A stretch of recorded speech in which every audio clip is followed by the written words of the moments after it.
Okay, so let's look at some spectra and look at it kind of closely.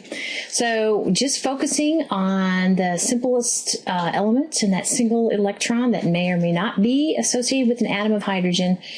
These are the possible kind of transitions that an electron can make with regard to energy. So these are the energy levels 1 through 5, and you kind of see some jumps here.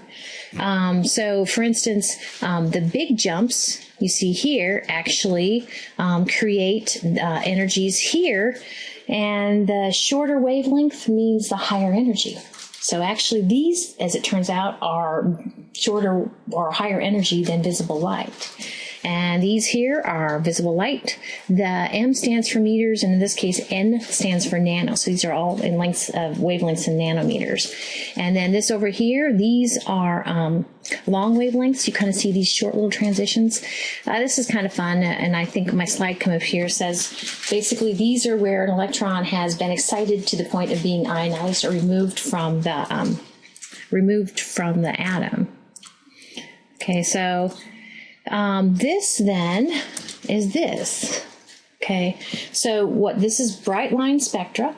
So we must be looking at energy as electrons are falling back from an excited down state to a ground state, and they emit energies at these. They emit energies at these different wavelengths. So here we have this one, 434. Okay, 486, 656. Isn't that cool? Okay. And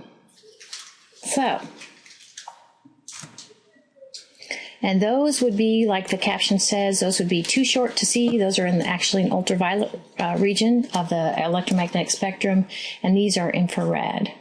So there would be spectral lines, but they wouldn't be visible like this.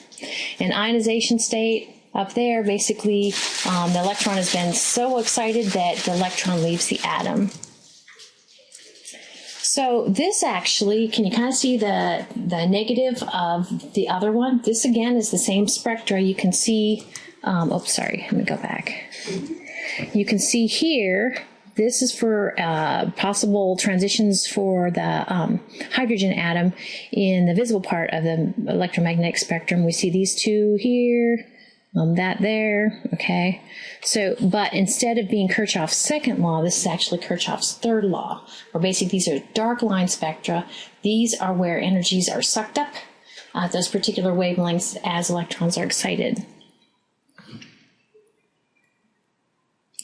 So I think, let me see if this plays for us.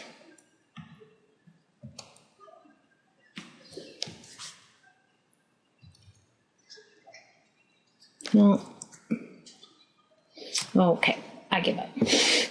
But these are library samples. Helium would have this set, sodium, neon, okay, that's how that works. So a lot of times we might get kind of an assortment of spectral lines from a star and need to kind of pick apart what we've got and kind of do a little bit of detective work to understand the mixture that's behind the signals we're getting.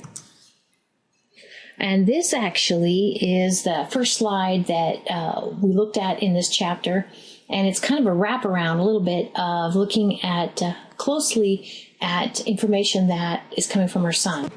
So honestly, instead of being a continuous spectrum like we think of when we go ahead and put white light from the sun through a prism and break it out into that nice rainbow, if you look really closely, there are these dark lines there that indicate the presence actually of a gas, elements in a gas. One of the specific things is we know that there's iron, okay, in the atmosphere of the sun because of these spectral lines.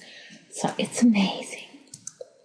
So just to kind of recap the different type of spectra, remember what we're looking at. This is the same one we looked at before, but along the y-axis is intensity, and along the x-axis is wavelength, or different types of electromagnetic radiation. Okay, and if we kind of do segment A, B, C, D, and E, is kind of underneath there. Then with regard to continuous spectra, we have B and E. And with regard to emission, the blips up, we have only A. And with regard to absorption, we have both C and D.